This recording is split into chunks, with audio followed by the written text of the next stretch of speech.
Bolt your windows. Lock your doors. Check your closets. Look under your bed. And then prepare yourself. For it's another episode of Dark Knight of the Podcast.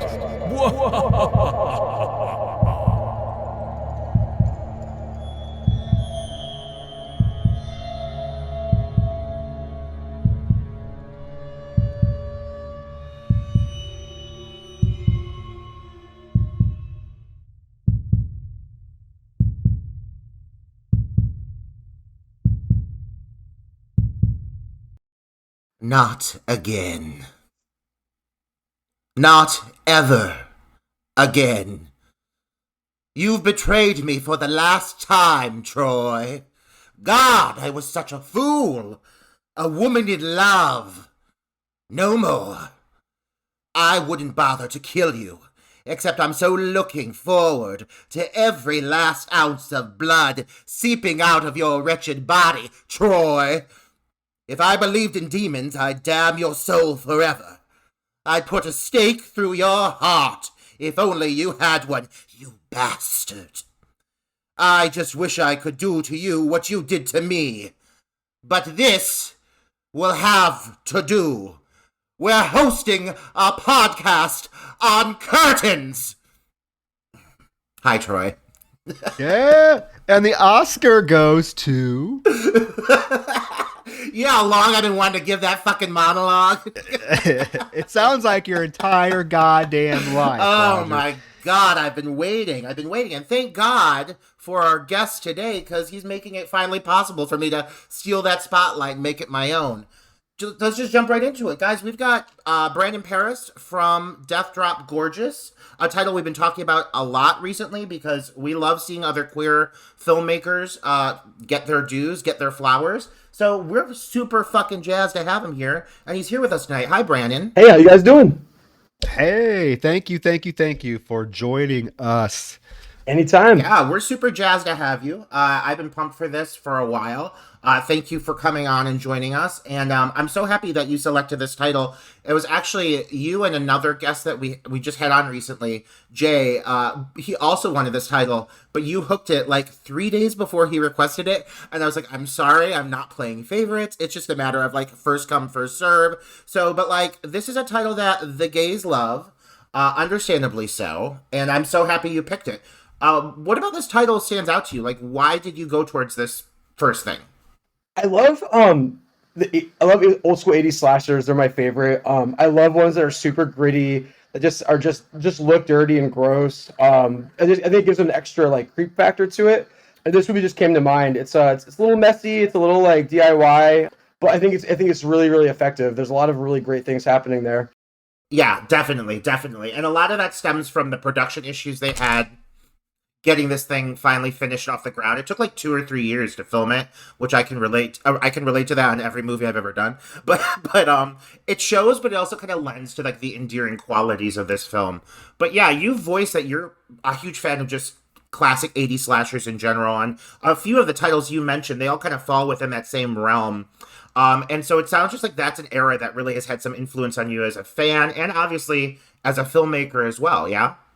I say so, yeah. Yeah, awesome. Death Drop Gorgeous definitely is like a love letter to that era of the genre. And I know that all you boys involved definitely respect these classic slashers, and definitely just watching it, you can tell that there is a lot of love that went into that and a lot of homage, acknowledgement of the films that came before it for sure.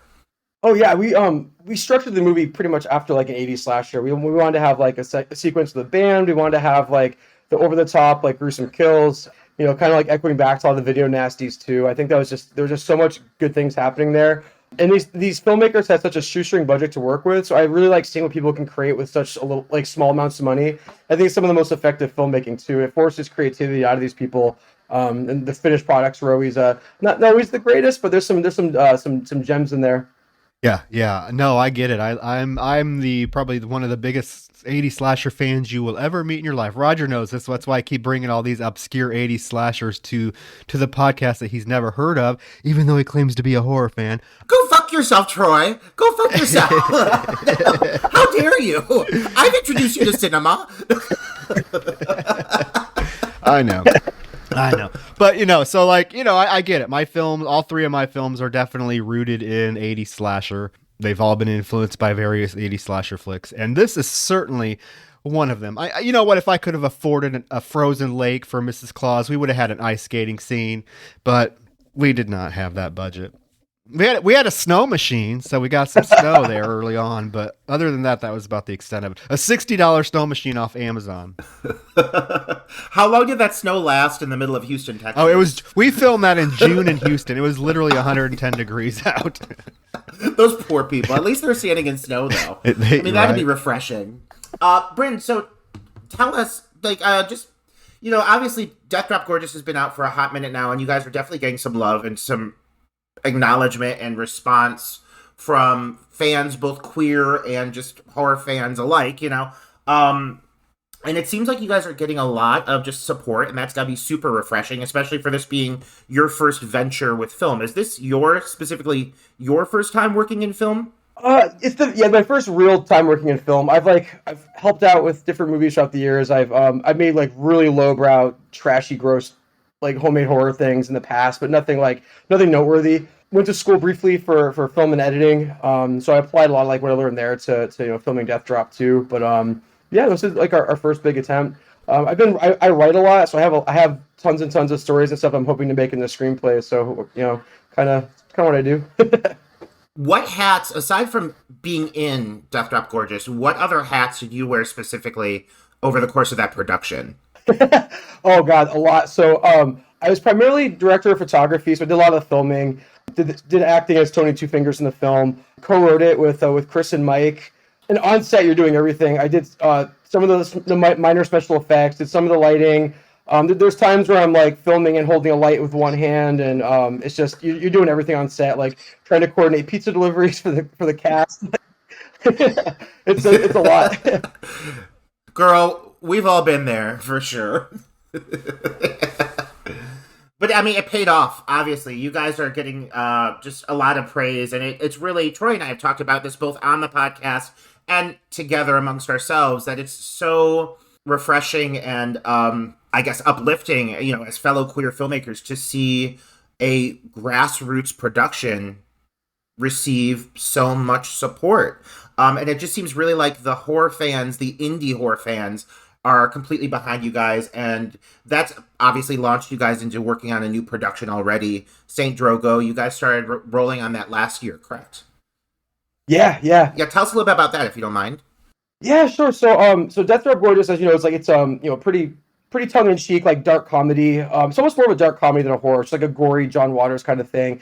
Mike and I aren't the biggest like comedy horror fans, but we do love like the John Waters stuff. And so Chris is very into the comedy horror, which is fine. So I think this is like combining our three brains made this kind of funny, gross horror. Where Mike and I prefer like the really dark horror. Like I love like really gross, like brooding, crazy, like folk horror and just like the darker stuff. So I really wanted to tap into taking us a different direction and see what happens. So over COVID, Mike had mentioned he wanted to film in P-Town in the off season. So I took that aesthetic and wrote up a story with it, and then worked with him to get the screenplay going. So him and I kind of did this little COVID baby, wrote this script, and then just started banging it out. We met a cameraman in Providence named Kevin Bowden. He scored some Death Drop too.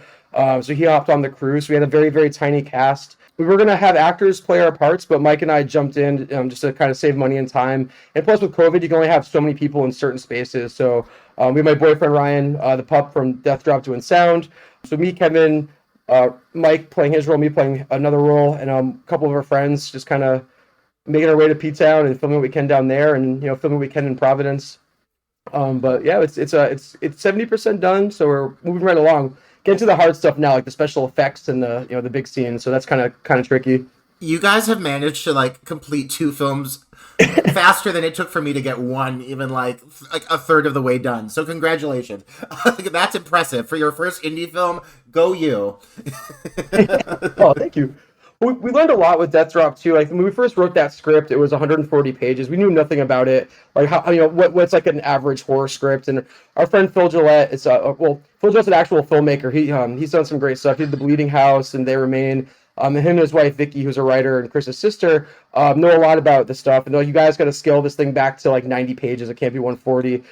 So we ended up filming a lot of like adjacent scenes that were involved with Death Trap we never used. So this script we wanted to keep super minimal, super succinct, and just kind of move forward with it as minimal as possible. So it's been a lot easier, and like we're getting stuff done way faster. So we learned a lot. Yeah, I do. I think that's one thing you do. Yeah, you definitely learn from your first film, what to do, what not to do. Yeah, and Death Drop Gorgeous is so much fun. I had a blast watching it. You guys submitted it a couple years ago to the Houston Horror Film Festival. And when I saw it, I was like, this is going to be people are going to talk about this. And I'm glad that you guys have gotten the attention for it that you have, because it's much deserved, and it's really cool to see like such a queer film even getting mainstream, attention. I know you guys were mentioned like in the New York Times and all of the Rue Morgue and all these other like mainstream publications that are actually embracing this film as queer as it is, as just, I don't want to say it's not really dark, but just there are some scenes that are definitely pushing boundaries, right?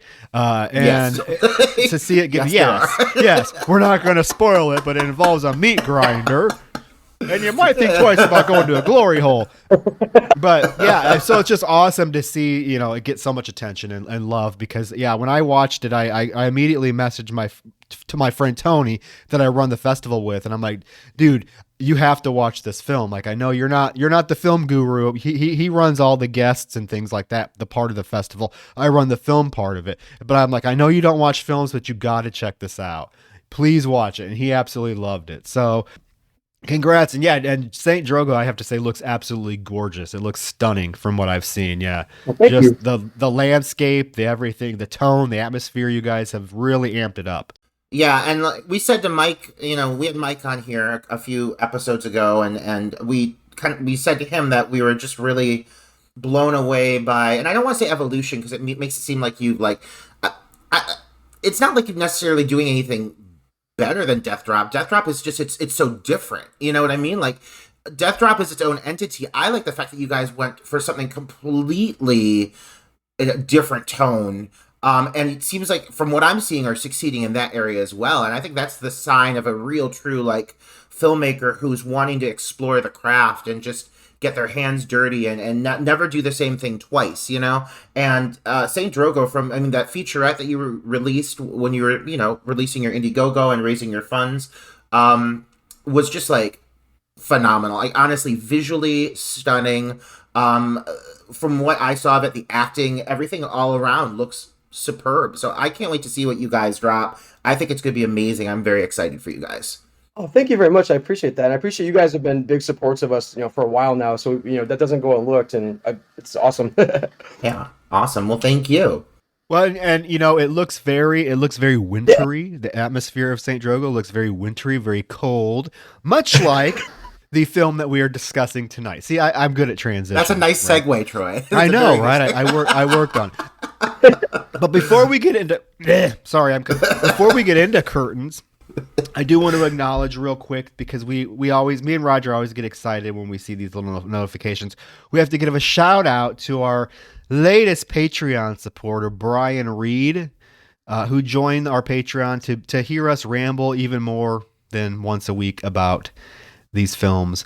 So thank you, Brian. And if you guys are interested in bonus content, check out the patreon.com/Dark Night of the Podcast. There's lots of cool reviews up there that you're not going to see anywhere else, including Terrifier, Megan is Missing, Roger's favorite film of all time, Repo, the Genetic Opera, and upcoming Return to Oz. Return to Oz, Troy's favorite movie of all time. Right. But our Patreon content is very different from what you're getting over here.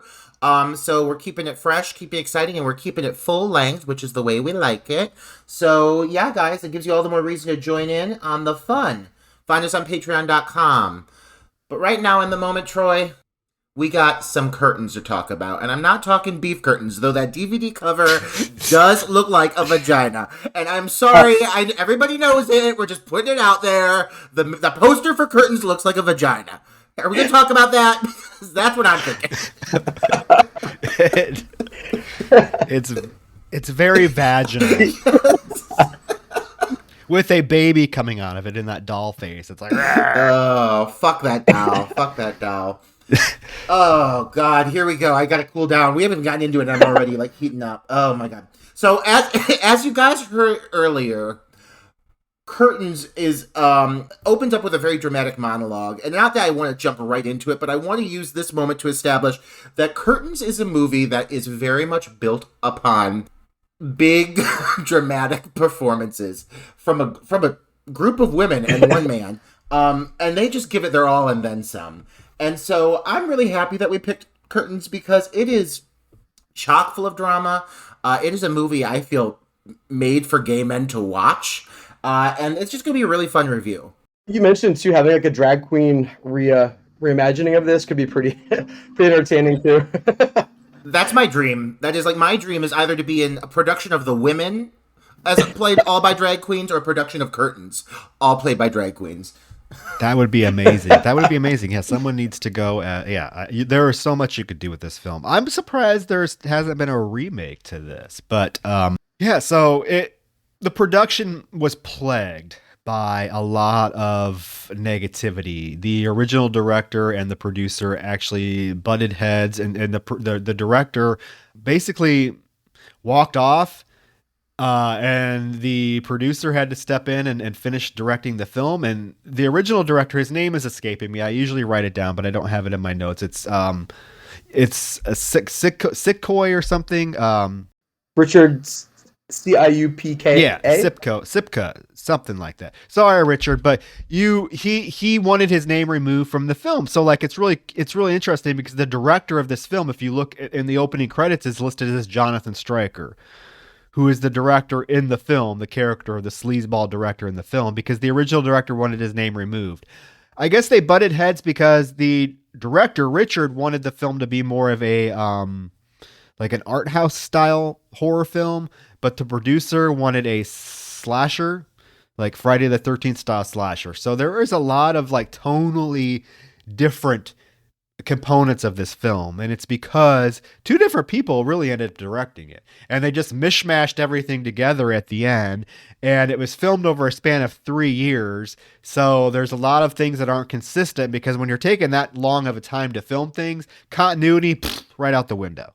I mean, so there's a lot of elements of this film that are very sloppy, but somehow it still works. Like, this film works very much. Yeah, when you hear about some of the things that were filmed, I don't know in the sense of like what's surfaced, what sequences have been discovered. I mean, are there cut scenes from this movie that have been like resurfaced? There are a lot of scenes that have just never been found. Yeah, I mean, like, I know there's a scene of Christy. There's like an early sequence of her having like an argument with her trainer, Christy being a figure skater, that was filmed like 2 years after the final, the production wrapped, and they never even ended up using the scene. There's all this extra meat that really could have been used to kind of define these characters even more. But strangely, somehow, some way, even for having a lot of these girls be paper thin, because several of these girls are severely underutilized, I'd say that this cast, it makes for still a rather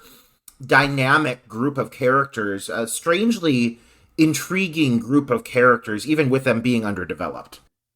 I think they're all good actresses, too, which added to it. They all did a really, really good job. Oh, yeah. I think this is actually some of the finest acting from a genre piece from this era. Like, 1980s slasher, it's pretty standout.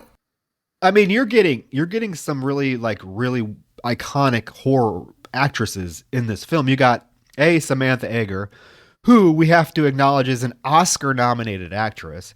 She got a Best Actress Oscar nomination for The Collector back in 1965, and then she ended up doing some David Cronenberg movies such as The Brood.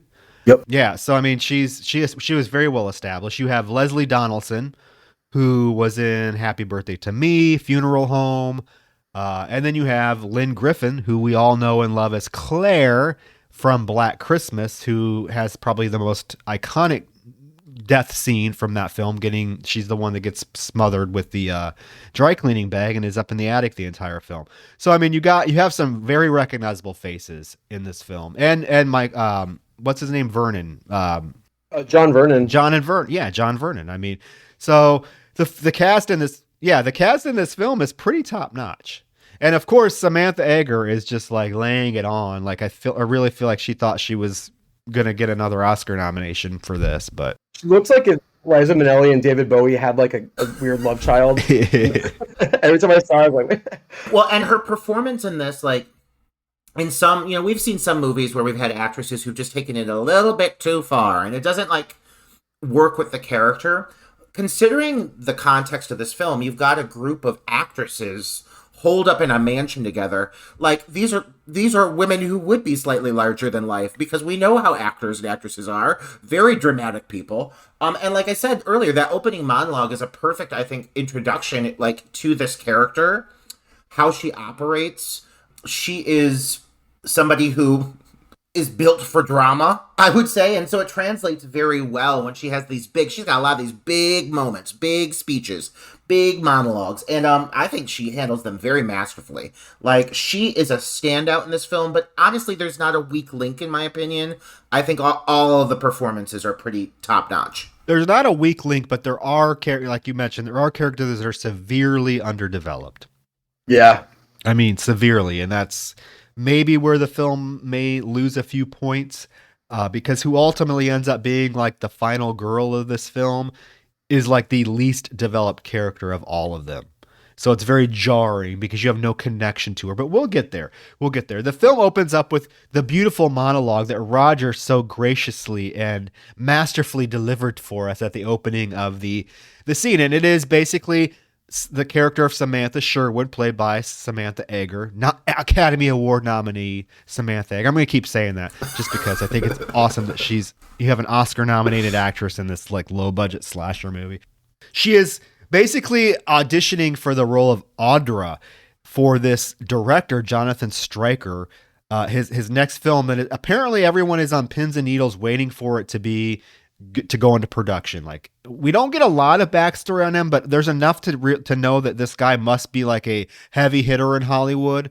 Like, he must be like a Steven Spielberg that people are just like latching on to wanting to know what his next project is, because there's a lot of buzz around this Audra film when it's not even started filming.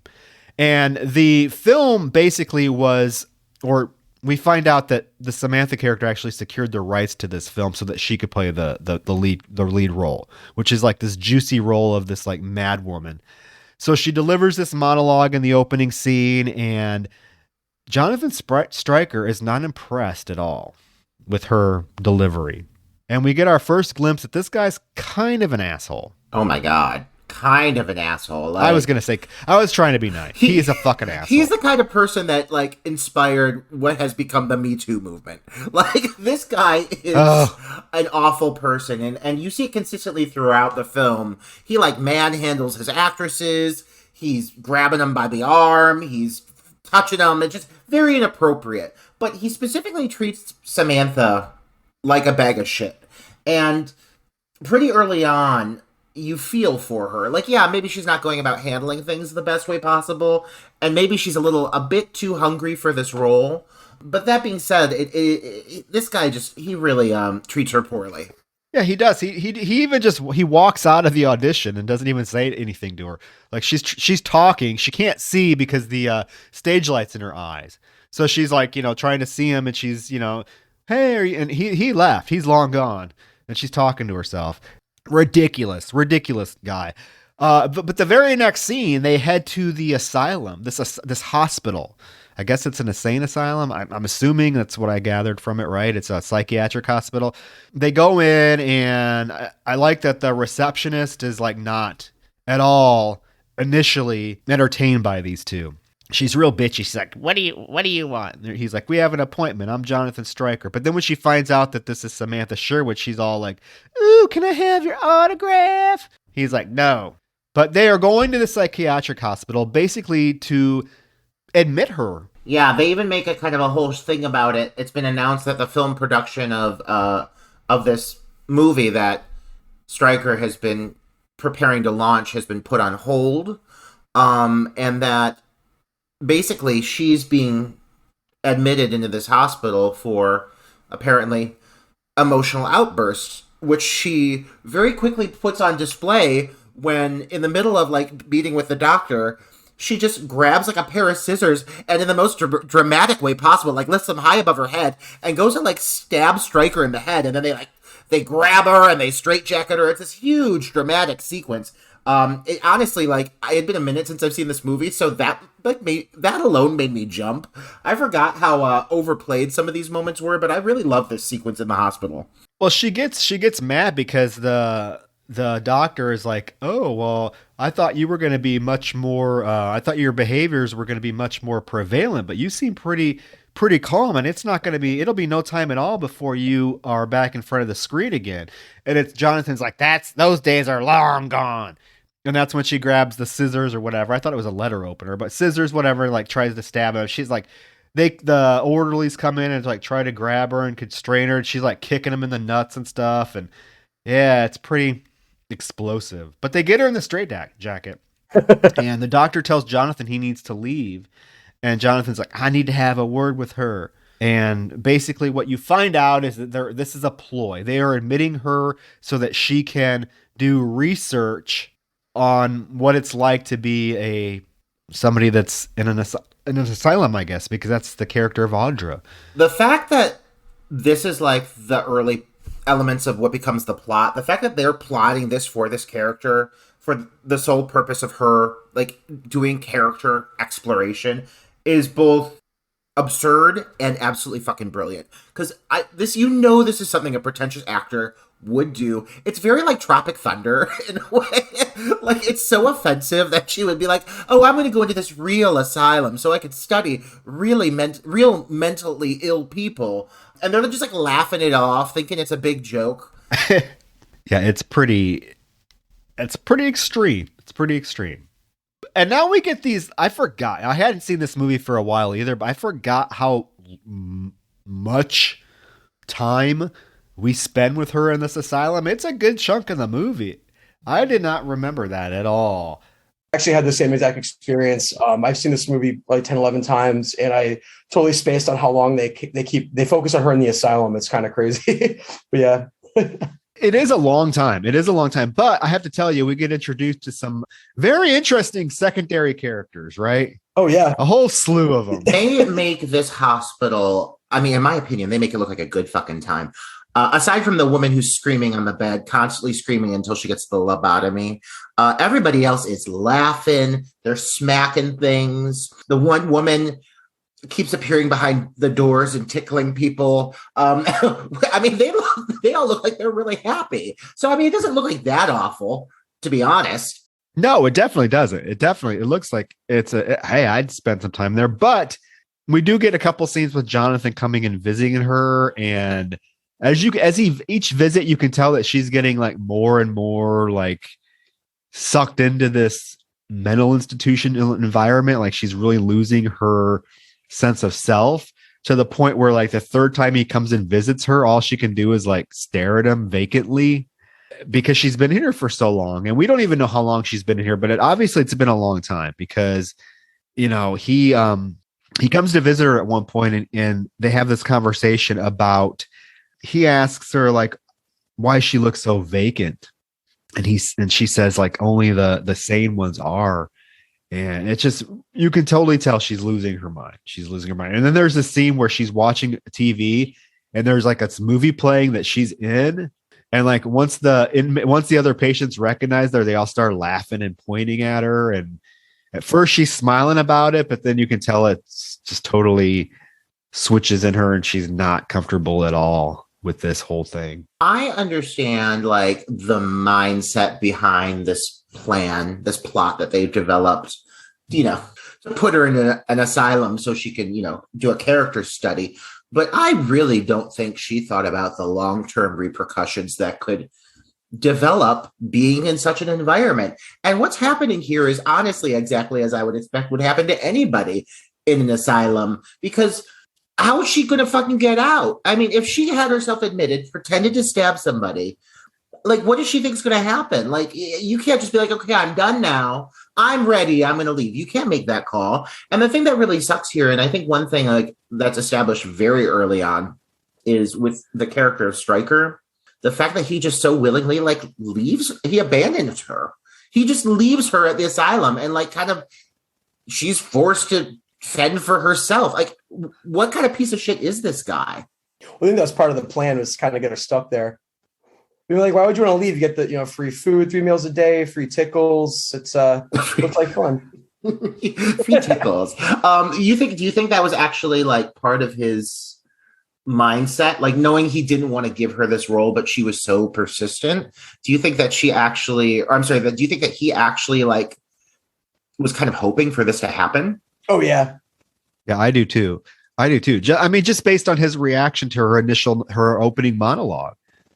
Like, you could tell he even tells her, I don't buy you as Audra, but she is super persistent because, as we hear about 5 times through the movie, she is the one that bought the rights to the film for him. And the whole plan all along was for her to star in it. So I really do feel like he was really up to something and he knew exactly what he was going to do. And he does. He leaves her there. He leaves her in this fucking asylum to rot.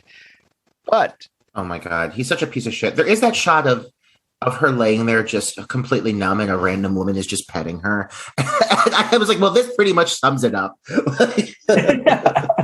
Yeah, this is an asylum. Yeah, it's very much like a One Flew Over the Cuckoo's Nest type vibe, especially when they pull her roommate out and give her a lobotomy. And like, she comes back in the room and Samantha looks over. This woman is literally laying there with her mouth agape, just...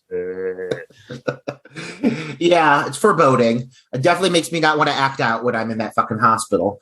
I'll say that. But we do see that someone has given her a copy of Variety magazine that's just on the table, and she's sitting there waiting for Jonathan to show up for his next visit, and he never does. But we see this Variety, and the headline is Jonathan Stryker is proceeding with Audra. Casting is in session, and of course, she is not pleased with this. Yeah, this leads to a really actually well-handled introduction sequence where we're introduced to the 6 kind of focal female characters who are up for this role.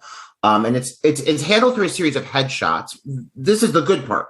There's a bad part too, in my opinion. The good part, I like the headshots. You get a little tidbit of each character, not each character, but a few of them kind of doing their thing because they all have different talents.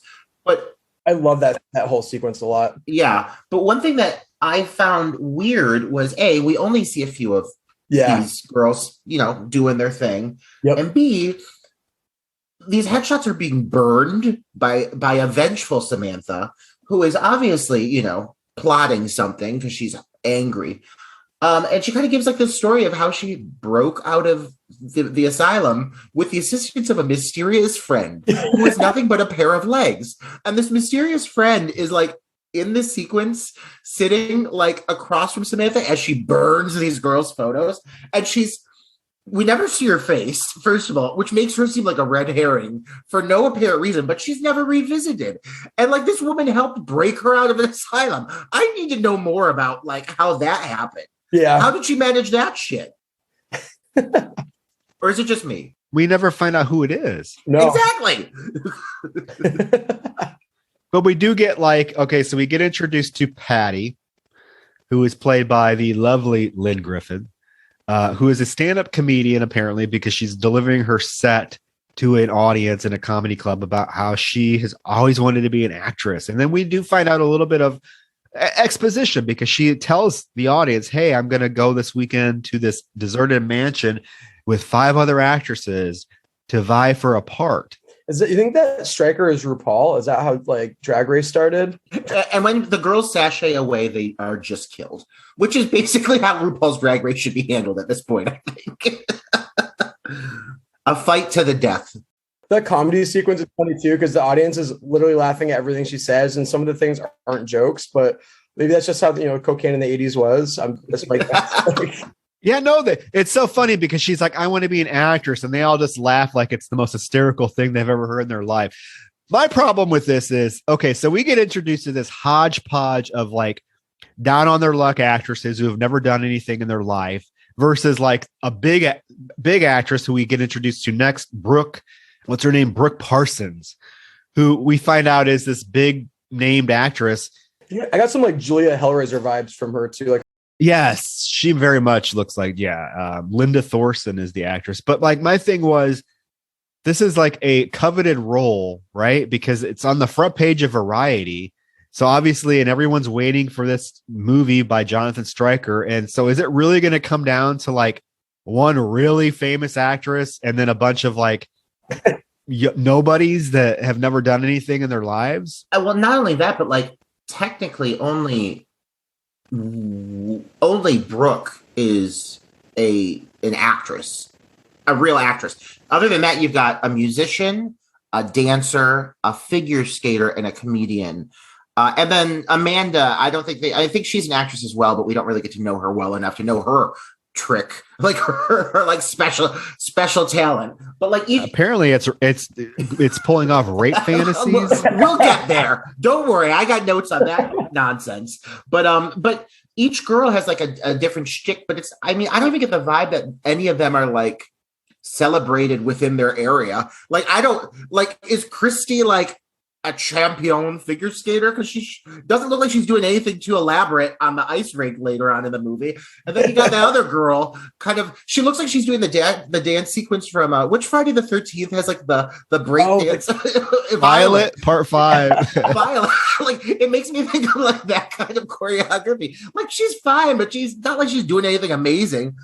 So it's not like any of these people are masters of their craft. So what are they doing? Like going up against Brooke, who is, like you said, a celebrated actress, when they're like, they're nothing. But like, at least they have these different traits to define who they are. That's the one perk of that, I would say, is like, you've got the musician, you've got the comedian. Like, those are like kind of their defining moments, because each one has like a little moment doing their thing. And without that, they would be that much thinner. So that's the only perk, I would say, that this kind of whole introduction sequence has, is it really establishes who these girls are and what they're about. Sadly, though, we don't see all of them. We don't get a moment really seeing them before they get to the mansion doing their thing, which makes for like a weird hierarchy in like who the focal characters are. Because Patty's a focal character, and she's fucking great in this role. Like, what a standout. But then also Brooke, you definitely get a focus with her, but everyone else feels very disposable. Like, who your top listing girls are, and then the rest are just kind of fodder. You know what I mean? No, it's true. It is a really odd choice. Cause they leave out like half of the other girls that are going there and their little intros. It's odd. Yeah, you only get Patty and Brooke. Yeah. And I love that Brooke is talking to her big gay agent, Monty. Monty steals the show, in my opinion. This old queer, he's living it up. That's me in like 3 years. I know it. Like, that's where my career is heading, which is fine. Being that big fat gay agent for somebody. But yeah, and like I mentioned this earlier, but like I know for a fact that they filmed a pre-arrival scene for Christy. Did not make the final cut. But like these sequences, I'm sure the other girls had them too. I don't think it does justice for the character structure to deprive each girl of a moment. If you're going to do it for a few of them, you should have done it for all of them. But whatever, we're moving on. It is what it is. I agree. It was just an odd choice, especially for a film that is like a whodunit. Yeah. Right. Because you want to establish like characters so that the audience can start thinking about, okay, who could be killing these, who could be the killer? Yeah. But you really don't get to know any of them except, like I said, Brooke, Patty. And then you have that conversation where you find out that it is Samantha throwing the pictures into her fireplace with some just random girl on her bed. And I don't know if are we supposed to get lesbian vibes from this scene or what? What do you think? Yeah, I don't know. I got some lesbian vibes. Well, she says, she's like, I'm your best friend. But like, lesbian or not, this moment is just not explored enough in any way, shape, or form for me to even know who the woman is. Like, am I supposed to suspect that she's one of the girls in the house? Like, there's no inclination of who this girl is and what part she plays and everything. I really wanted to see the fucking breakout sequence of them getting out of the goddamn hospital. Like, give me that nonsense.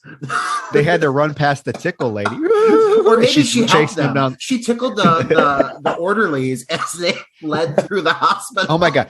I really want to see a scene of that tickle lady just chasing people down the hallway as they try to escape. Oh, and you know that Samantha, being like an over the top, self obsessed actress, this breakout was some elaborate concoction where she feigned like having an aneurysm or something. Then her friend came in as like a doctor, like playing a role against her will. Like, I'm sure it was some big elaborate sequence, and I really wish it was in the movie. Next, we cut to the actress Amanda, and I have to say the only reason I know her name is because I looked on IMDb. There are like 3 characters in this film. Their names are never mentioned. One of them is the final girl. Their name, I swear to God, Roger, we've had this conversation in the past and you proved me wrong. You're like, yeah, somebody said their name. I swear to God, I watched this film again for the distinct purpose of seeing if their first names were mentioned. They never are. So this film, like, literally shortchanges a couple of these characters so severely it's not even funny. Well, and they give Amanda such a strangely like prominent introduction. It's very, yeah, you'd think she's going to be like, I don't want to say like the lead, but you think she's going to be a focus. We'll get to what happens. But yeah, it's a weird, the whole structure of this, again, falling back on the inconsistencies from the film production. Like, watching it again, I was like, God, this thing is a mishmash, but whatever, it works. Well, she's in the bubble bath enjoying herself, right?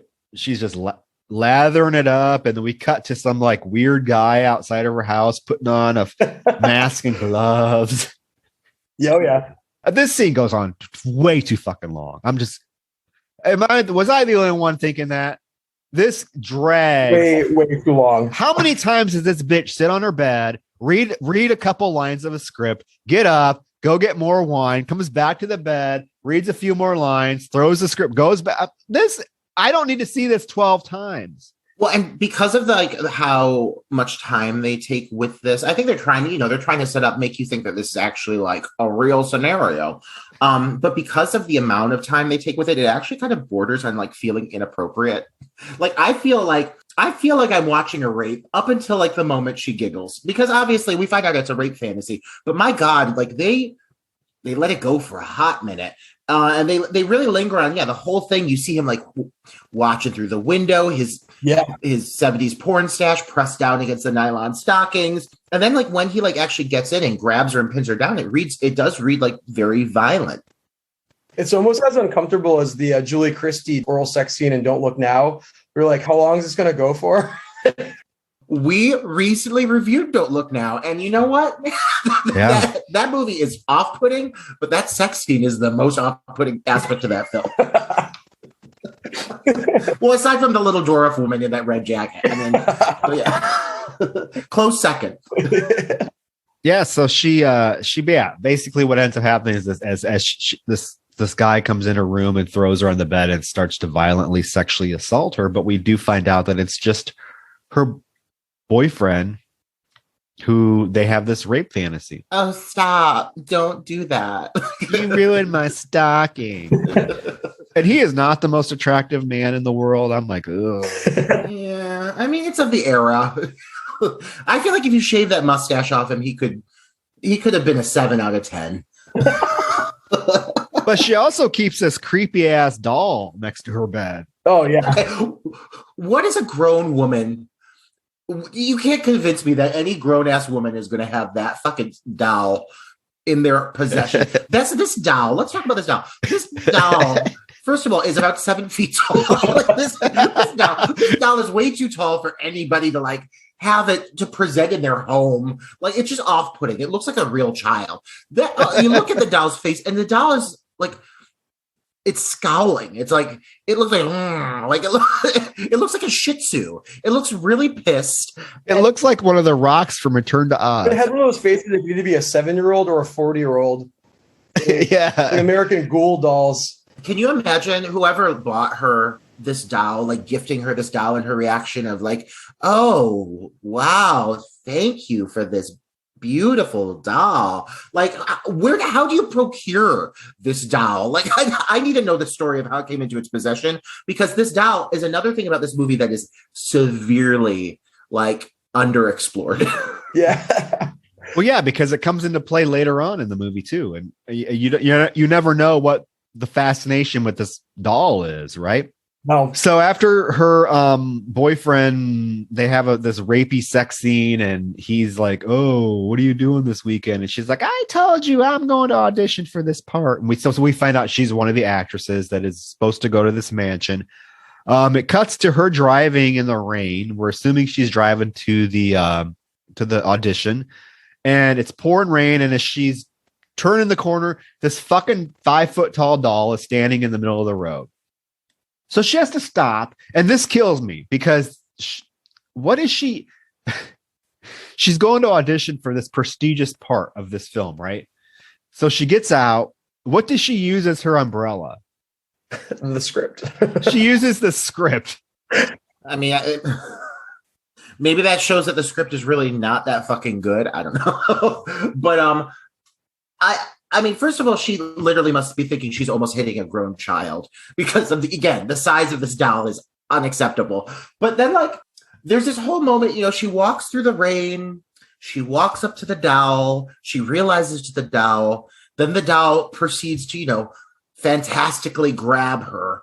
You really think this doll is being set up to be something very important and prominent over the course of this film, and maybe even fantasy, fantastical. I mean, in this dream, this doll has the ability to take hold of you, to grab you.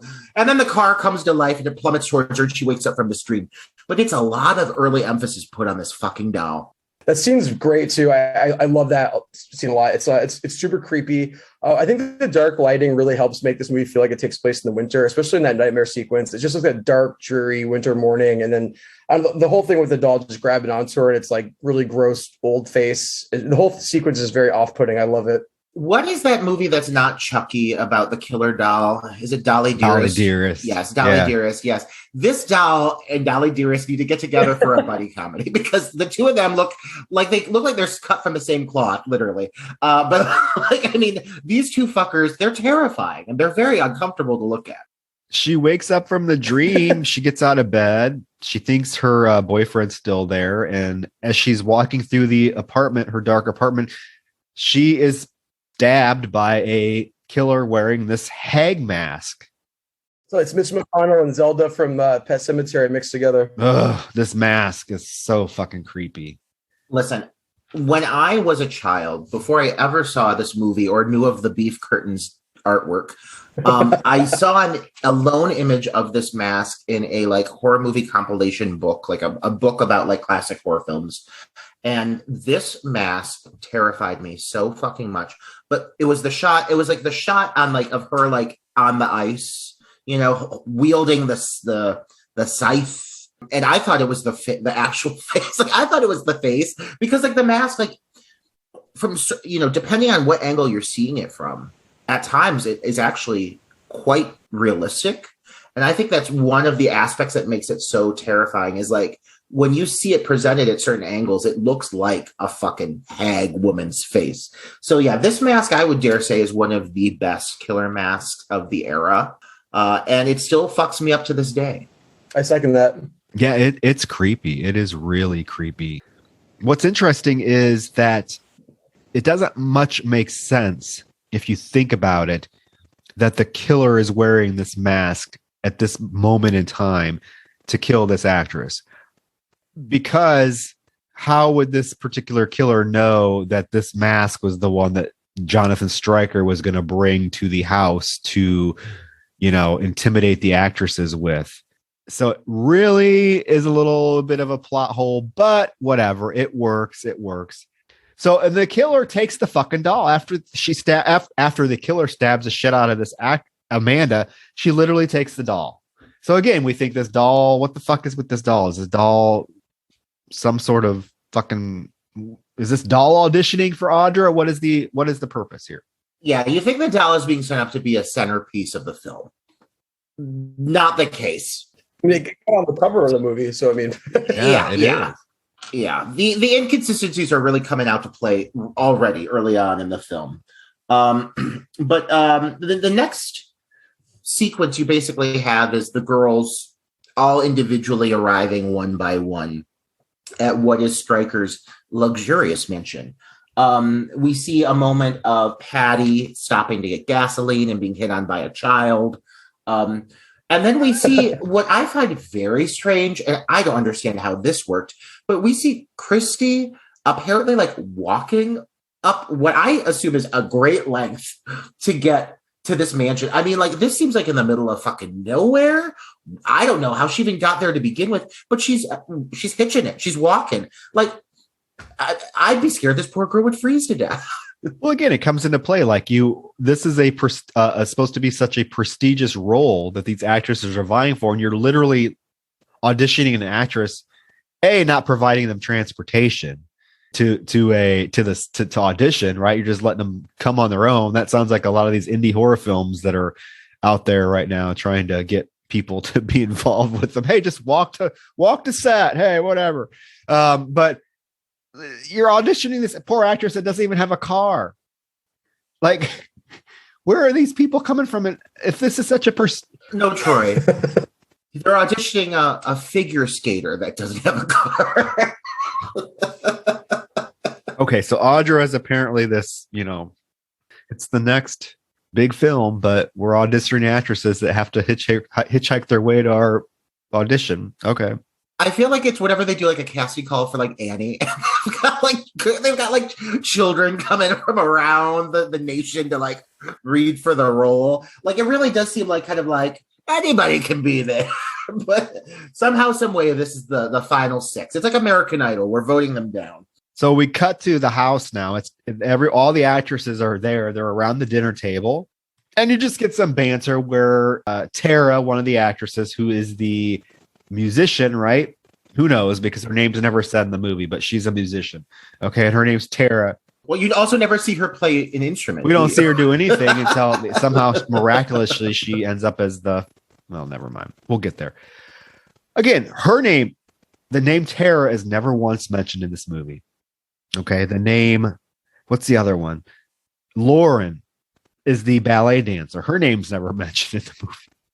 It's like this movie, like, really did not do justice to some of the characters. Like, how are you going to have characters and you're not even going to tell the audience what their names are? Everything missing from this film due to the production issues it is presented in a way that it makes it rather glaring. Some movies have recovered from these moments. I sadly think, while Curtains, I think, is a fabulous, visually sumptuous film, I do not think this film ever fully was, I mean, dare I say, completed. I mean, like, yes, they produced a final film, but it does not tell a finalized story. No, yeah, there's a lot lacking, a lot that is definitely lacking. But there's weird banter back and forth where they're asking each other what they would do for the part. Tara says she would fuck for the part. Brooke Parsons, everyone recognizes her, and they're like, well, we might as well get up and leave because she's going to get the part because she's this established actress. And in the middle of Patty saying that she would actually go down on the director, he walks in. He's like, oh, that's not necessary, but I'll keep that in mind. And then you get this another weird, undeveloped character. At least we know his name, Matthew, the groundskeeper. He like comes and sits at the table and just like being all creepy. He doesn't say a single line in the movie. No, he's present, but he doesn't say anything. I got to say, this fucking dining room, though, like, get me in this dining room. It's pretty great. It's a great dining room, and I very much like it. But yeah, Stryker is pretty quickly made to look like a piece of shit. I think they don't really shy away from presenting him to be what he is, which is just an egotistical, self-obsessed, male figure amongst all these women. And he really kind of, I think, plays the power card with them, even without really necessarily saying it. to them. He very much, as we see later, with he even gets one of them in bed and everything. He It's two of them in bed. Oh yeah. He's very much a figure of the times, and he is one character that I cannot wait to see die. He is somebody that I think is rather detestable. And at least there's some characters here that you just, you always have to have somebody in a movie that you can't wait to see get axed. I wouldn't necessarily say I think that when it happens, it's satisfying, but like he is the main antagonist of the movie for me. Absolutely he is. And during this dinner, when he comes out and kind of is talking to the actresses, who walks in but Samantha Sherwood in her beautiful, striking red dress that we need that dress, Roger, for our photo shoot. Yeah, Brandon, just so you know, Troy and I plan on doing a boudoir calendar of ourselves recreating famous, iconic 80s horror movies. And one of them is curtains, but we've also recently been talking about how we need to actually videotape, recreate the upcoming iconic ice skating sequence. Only because neither he nor I know how to ice skate, so we thought it would make for a very, very entertaining moment. We'll get there, but yeah. So you're going to hear that come up a few times. Samantha walks in, and Jonathan's like, "Why are you here?" And I'm going to introduce you to here are these 6 actresses, and she's like, "You don't need to introduce me to them. They all look alike." He's like, "Samantha, are you going to play?" And she's like, I am. All dramatic. I find it pretty. I mean, all things considered, after everything he's done thus far, the fact that Samantha shows up in this fucking house, I mean, this broad's got balls. She's got balls, and she has vengeance in her, so that's a whole other thing. But like, I mean, he has already demeaned her so much, and he continues to do it throughout the course of this film. Like, there are moments that he demeans her in front of the girls. There's only so much I could take as a performer. This woman is, I mean, the fact that she is there, more power to her, man. She deserves that fucking role. I'll say that much. Oh, but he is very resistant on giving it to her. We see that now Tara and Matthew are in the hot tub screwing. That was quick. Samantha's like watching from her bedroom window, and Stryker comes in and asks her why she's there. And she's like, "I'm here for my role, my part." And he says, "Well, that's not going to happen because you are no longer Audra." So again, I think that just plays into the fact that this was his plan all along, to keep her in the asylum. He knew exactly what he was doing. Yeah, and then you cut to Patty in her bedroom with Brooke, right? And she's playing with these stuffed animals, giving them voices about there's a stuffed dog and a stuffed snake, right? And she's like, "Oh, you give good head," as the dog is like biting the snake's head. And Christy walks by. She's like, "That's gross." And then there's just this whole like it's attempt at character development between the 3 actresses. As we gather, Christy is like the young one. She's very naive, very inexperienced. Even Brooke asks her why she's there because she's just a baby. So like, was this okay? So I want to know this, because generally when you write a script, right, you have pretty blatant character descriptions. However, there is such an age discrepancy between all of these actresses that are auditioning. So how old was Audra in the script is what I want to know. Because like this Brooke Parsons and Samantha are like in their 40s. Okay. And then you have like Christy, who looks like she's about 20. So was there a distinct age for this Audra character, or was it just willy-nilly, like whoever, we don't care? Well, we're never even given like the plot description of what Audra is. I mean, we get that opening monologue that I so gloriously recreated earlier, casting directors, if you're listening. No, but other than that, like I don't know what the fuck Audra's about. I don't know what this role, like they're auditioning for a character named Audra, but like I don't know any details, so it does make it very hard to understand like what he's even looking for. He's just looking for a certain thing, apparently, that a certain spark in these characters. Maybe that Audra character just wears that mask. I don't know. maybe she's just haggard. Like, yeah. Maybe we're better. Yeah, but one thing I think that, again, like with like the way they're handling the characters, and this is gonna come up a lot, but it's strange to me that they take so much time to like give a lot of these moments to these specific characters. Like this scene, they chose to make it between Brooke and Patty and Christy. Christy, it makes sense to me why Christy was focused on here, but like, why is there needs to, like not at least one or two additional scenes with additional other girls whose names evade me? Because only like for the sake of like, why are they not involved in any way? Like they seem like so throwaway, and it just is. It's such an Achilles heel to this movie, I think. Yeah. Yeah, you know nothing about Tara and Lauren. Lauren, we'll say Lauren. Who the fuck cares? Lauren. Nobody knows. It's Lauren, people.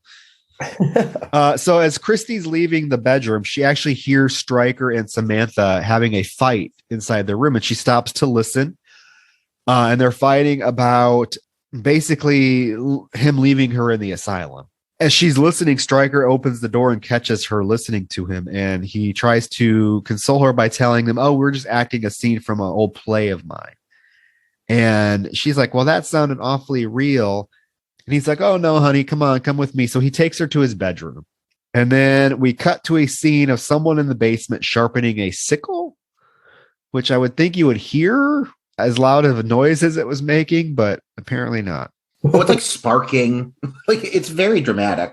And as after the sickle is being sharpened, you cut to the fact that Stryker has just had sex with Christy, and he gets up and leaves without even saying a word to her, and she's just laying there crying. And Samantha sees him leave the bedroom and kind of knows what just happened. And it's kind of, this director, he's an asshole. He took advantage of this poor girl. You know she's naive, she's innocent, and he took advantage of a moment of vulnerability with her and had sex with her and then just leaves without even saying anything. Yeah. I find it intriguing that they didn't even try to, like, right from the start, they did not try to give this guy any redeeming qualities. Kind of like what I was saying earlier, like as soon as right off the bat, beginning of the movie, he's an asshole, but right when you get to the house, like he's not putting on a facade or anything. Like he's very demeaning, I think, to these girls. He very much gives me a vibe that he's talking down to them right from the beginning, but they didn't try to paint him with any pros, any positive elements whatsoever. This guy is just a piece of shit. Like everything he does, all of his actions, all of his choices over the course of this film are unlikable. So the next morning, Christy gets up to go ice skating, and she has her little knitted ice skating outfit on that I want to wear for our calendar shoot. And she hikes to the pond, to this large frozen pond. I do like, and what this film does really well is it does set up red herrings, right? Because it always makes sure to let the audience know that someone has seen what's going on. It's like when Christy leaves, or when Stryker leaves Christy's bedroom, we cut to Samantha seeing this. So we, the audience, know Samantha saw this. As Christy's hiking to this pond to go ice skating, we get a shot of Matthew, the groundskeeper, watching her. So it does kind of do this really good thing where it sets up, could this possibly be who is killing off these people? But she goes to the ice skate. She goes to this large pond that is frozen over, and she proceeds to turn on her little boombox and do a very, I wouldn't say elaborate, but very, I guess, elegant skating routine. Yeah.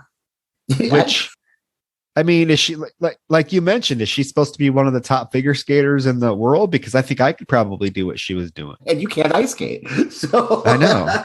Yeah. I mean, she sure ain't like blowing my skirt up or anything. She's not doing any triple axles or she's landing. I mean, she's getting off the ice and she's landing, but that's about it.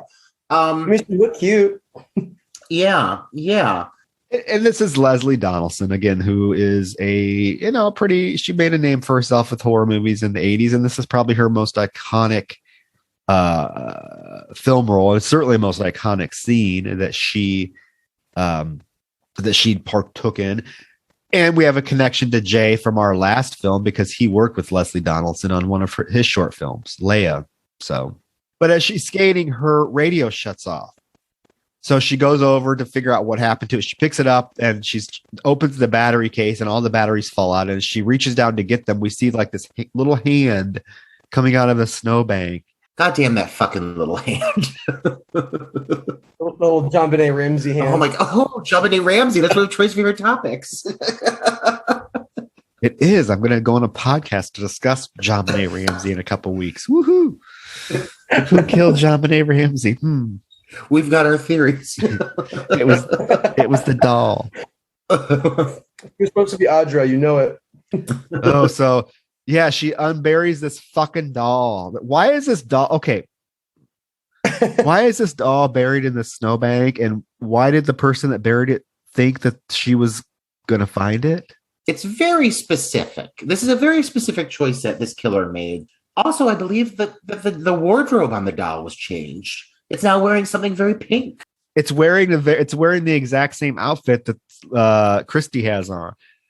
If this would have been a theme throughout the whole film, I would have been here for it. I mean, like this doll donning the same apparel that the individuals who are about to get killed. I don't know how this killer knows what they'll be wearing or manages to craft it in time, but okay, I'm here for it. But it just, sadly does not. No, the killer also is very multi-talented because this killer can also figure skate pretty damn well. Listen, this scene, we've been coming down to this scene. Before we even get into the specifics of why this scene is the standout moment in the film, one thing you said a little bit ago, Troy, I want to go back to.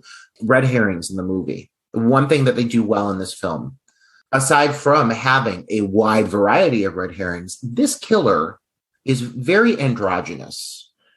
I mean, this killer, the way that, even though it's wearing a hag mask, the way they present the body type and the physicality, it's really hard to pinpoint if it's a male or a female.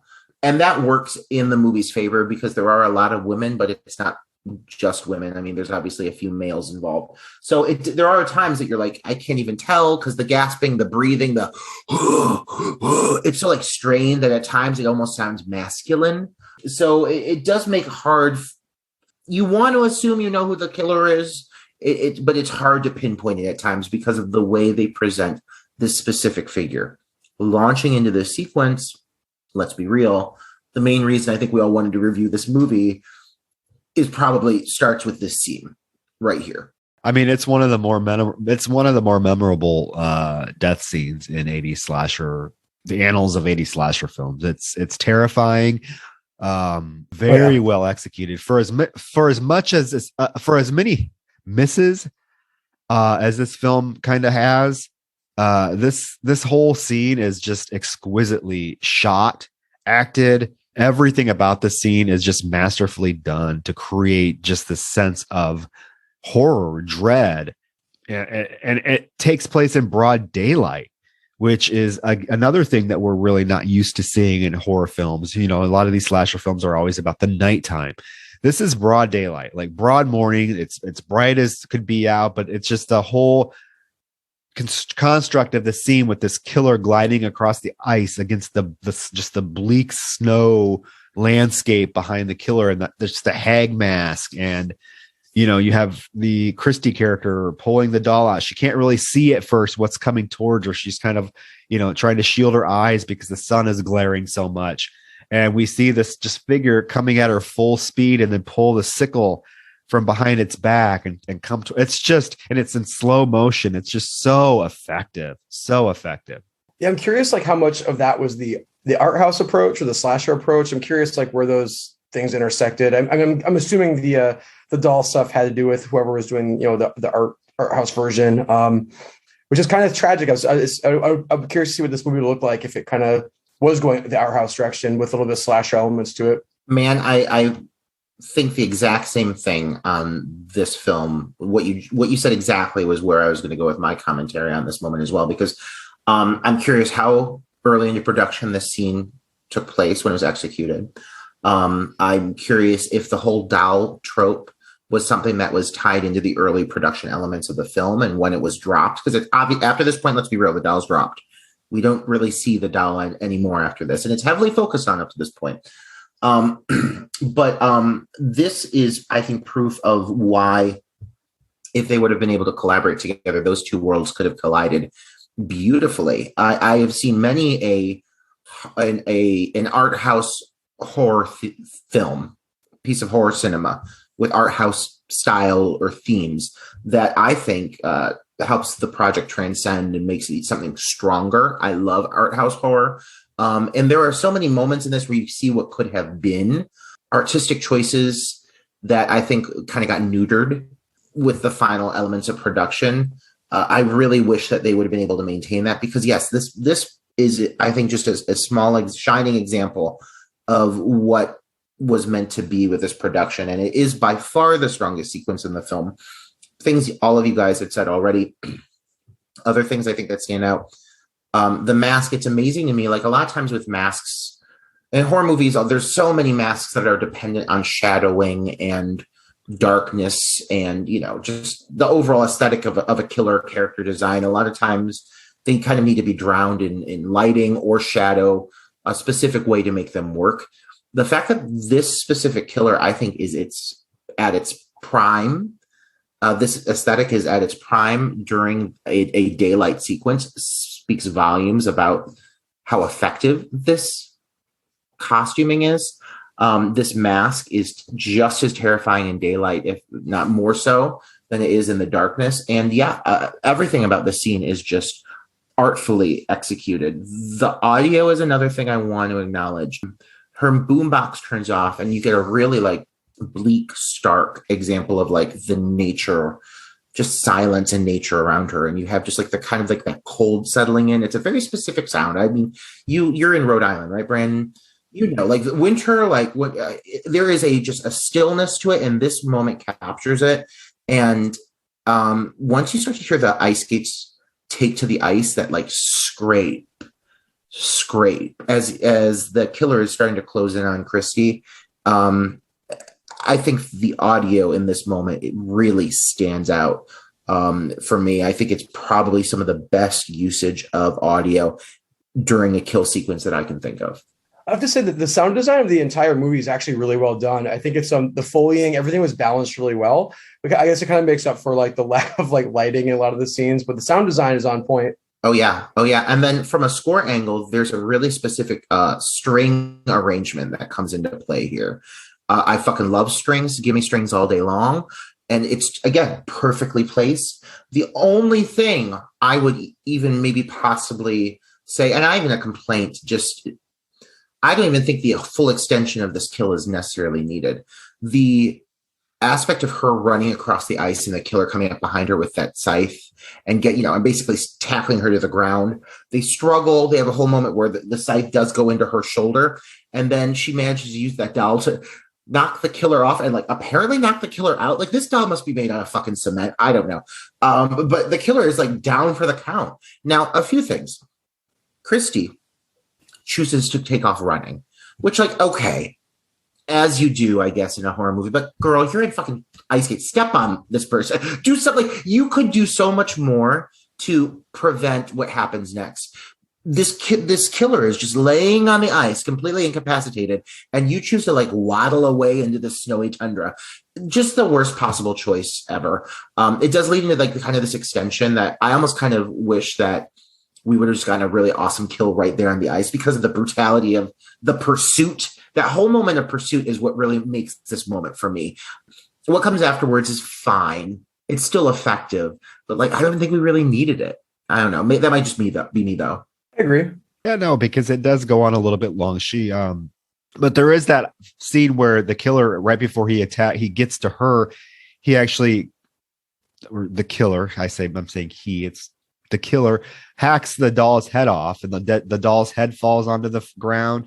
And it's really effectively done because at first, if you're the audience member and you're watching this, it happens so quickly that you might, for a brief second, think that it's actually Christie's head.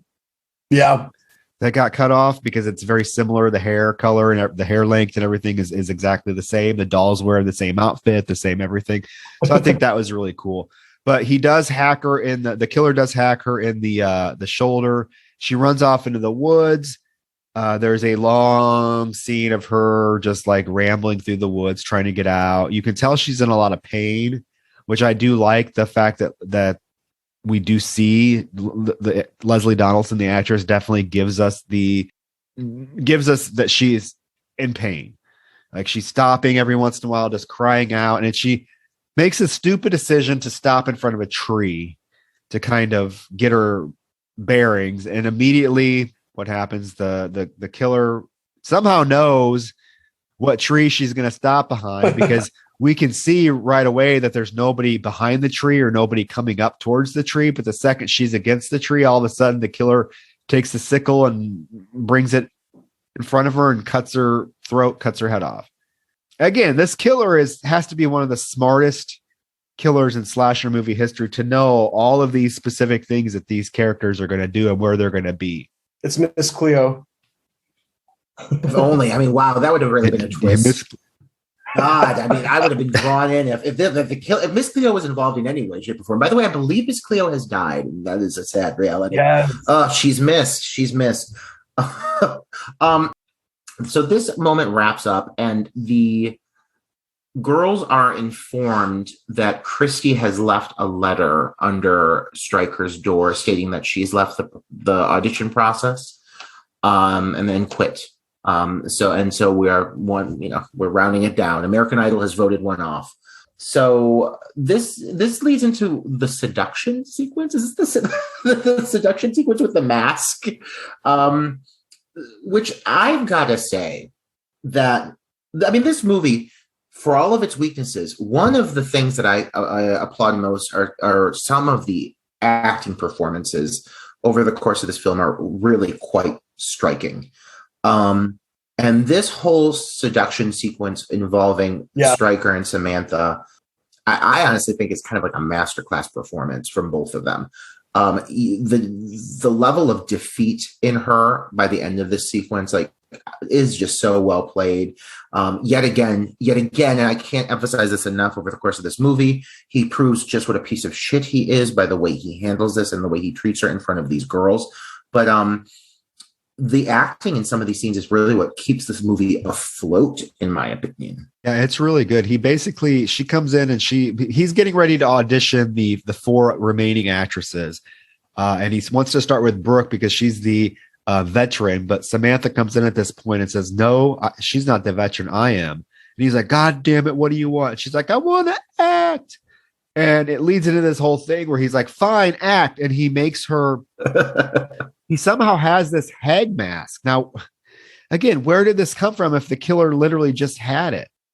Is it worn in the movie? Does Audra wear this mask? I don't know, but this mask is getting around. But he makes her put the mask on and try to seduce him because he's like, you aren't always going to have your looks to rely on. So I want you to seduce me. And it is definitely kind of, this is 1980 was when it's, between 80 and 83, but it came out in 83, started filming in 80. But if you think about like this scene and kind of like the statement it's making, I mean, even 40 years ago, it's making a statement about how looks are kind of more important than anything, for an actress, for a female, like it's all about your looks. Yeah. I just thought it was interesting for it to go there 40 years ago. He's telling her all you have right now are your looks. If you didn't have your looks, you'd be nothing. And I want you to, it's very. Yeah. And he's really just using his masculinity, or the fact that he's a male. He's using that over her to, really just demean her. It's a tough scene to watch. She's very beaten down at the end of it. I don't know why she's still fucking there. It's his house. So, I'm shocked that he's allowing her to remain there, but okay, whatever. Overall though, just that whole sequence it leaves me feeling very uncomfortable, more so than anything, the fact that it was done in front of these other girls, most of which, several of which are significantly younger. It's a cruel moment on his behalf, and she definitely suffers at his hands because of it. Next sequence after this comes into another kind of seduction sequence. Is the scene between Random Extra Girl 1 and Random Extra Girl 2. Is it Lauren and Tara? Is that their names? The scene where they're just like fondling breasts. That's the next scene. No, the next scene is actually Stryker approaching Patty. Oh, fuck. You're right. Oh, my God. Remove that, Troy. Cut that out of this. Make sure you skim that out. I don't want to sound stupid. No, yeah, go ahead. No, so the next scene is Patty has called Stryker down to meet with her because she is feeling like he hasn't given her any time. He hasn't spent any time to get to know her. And she is just really awkward. And I can't imagine that. And I kind of, this is the moment where I kind of like feel like Jonathan is kind of right, because if this Audra character is supposed to be like this dramatic diva, you know, that's just over the top mad, this Patty character is the complete opposite of that. Like, she's a jokester, she's a comedian. So I don't kind of blame him for telling her. He basically goes into her and tells her that this isn't necessary. Like, she's not Audra, you know, so it's basically a waste of time. And I do like this scene because I think it's very well acted by her. She lays into him and just tells him, you have not given me a chance. I'm just as right for this part as anybody. What the fuck do you want from me? And she's just laying it, calls him a bastard. And she's like, what do you want from me? And he's like, I don't know, but I just saw a little bit of Audra. Yeah. And he turns around and walks away. But I do think this is kind of a really good moment for her to shine and actually do something. It makes me wish that Patty had more in this film that wasn't kind of the comedic one-liners. I mean, she's got some funny moments in this film, but there's not a lot of focus on her in the sense of like the dramatic arcs of the movie. Again, a very mysterious choice of how they ended this film. As we'll get into eventually, because she's got this one really great dramatic scene with him where she absolutely shines. He's very dismissive of her. As we're seeing, this is how he is with all of these girls now. I mean, he's playing them all like fiddles. But like, you get this great moment where you just see the range this girl has, and also kind of like the desperation she has. She really, really is hungry for it. She wants this role. And because of her finally kind of letting her guard down, and you know, you can tell this is someone who, when she's nervous, she turns to humor. She's self-deprecating. She's very self-deprecating. When she finally lets that go and she kind of just loses it on him, you see this moment where you start to see this is why I think she's here. She has the potential to play this role if you explore this further. I wish they would have explored it further. I wish we could have seen more of who this character was, just as a dramatic figure in the film, and not just kind of like a, you know, there for laughs and chuckling it off, you know? Yeah, because that's basically what her character does for the whole rest of the movie, besides this particular scene. Now we go to Brooke in her bedroom reading the script. She goes to the bathroom, and there's this like prolonged scene where she is in the bathroom painting her nails, and we keep hearing like shit coming from the shower. And you can see like a silhouette of like a figure in the shower that kind of comes in and out of focus. And then it cuts to Tara and Lauren, the two, you know, extra one and extra two. This is when they're rehearsing and like trying, Lauren's unbuttoning Tara's blouse and like taking her tit out and rubbing it real awkwardly. And they're both just, you can tell they're both super uncomfortable. This shit would not fly today. Like this, whatever it is he's doing, he's got her pulling her breast out. Like he's got Lauren just unbuttoning Tara's top and just pulling her boobs out, just fondling them. It's really weird. And I don't see how it has does it have anything to do with this movie? Like, is this character, is Audra all of these things and also like a closeted lesbian, perhaps? Though he does say this is how we cast a death drop. So you just had it. Let me take out your breasts. But with gay men, it's like, okay, like it's a different scenario. Yeah, it's just odd. That's actually how Roger auditioned for teacher shortage for me. I had him fondle my breasts, and I did. And I was shocked that they were as large and luscious as they are, all things considered. When you first see Troy's like physique, you would not expect D cups, but here we are. And that's why he got the role. That's why I got the role. But yeah, so and then it's just weird. And then as they're having like this seductive moment, he like breaks in and starts yelling at him for not doing it right. You're supposed to be a man. Well, what do you like? This woman has probably never touched another woman's breast in her life. Like, what do you expect from her? Not only that, Troy, but like, if I were that girl, I'd be like, I thought I was here to read for the part of Audra. Why am I playing a man? Like, this is not what I'm here for. Like, get a man in here to do this. Why? This is just, he's doing this for his own shits and giggles. Right, get Matthew in here. Give him a line.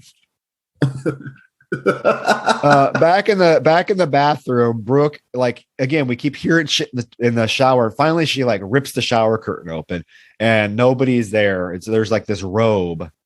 And as she's doing this, she like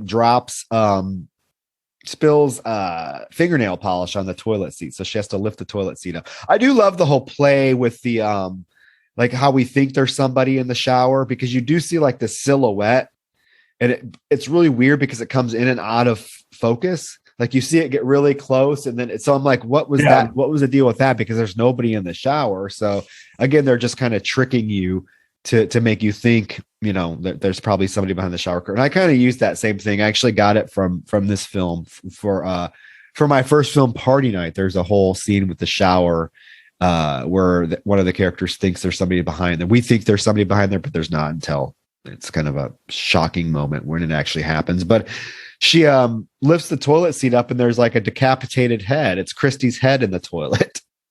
An unexpected twist, to be frank. And honestly, at this point, I really don't know how this killer is pulling this nonsense off. This killer, like, pulling double duty, especially because now Brooke she screams, and we get an amazing over the top, pull away from her face to like the whole room as she's just screaming. Again, there's those art house vibes. I wish we had more of that nonsense. Then she books out of the room.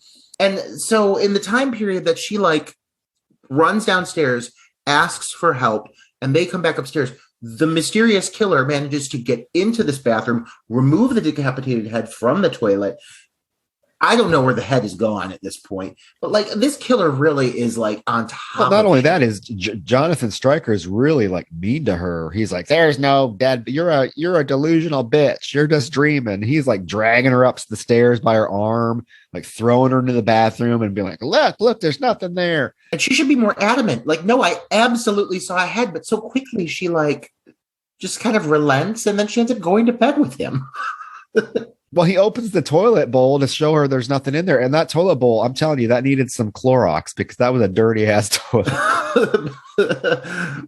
Brooke has been taking some heavy shits. Yeah, because that toilet is just like, she's wrecking it, man. Like, I thought the same thing. Oh. But they do. He takes her to bed and fucks her. This is the second of these actresses that this dude is bedded. I mean, talk about Harvey Weinstein. Come on. Oh yeah, I definitely was like Weinstein this whole time. I just kept saying Weinstein under my breath. Like, and that's what it feels like. That's what it must be like to have been Weinsteined.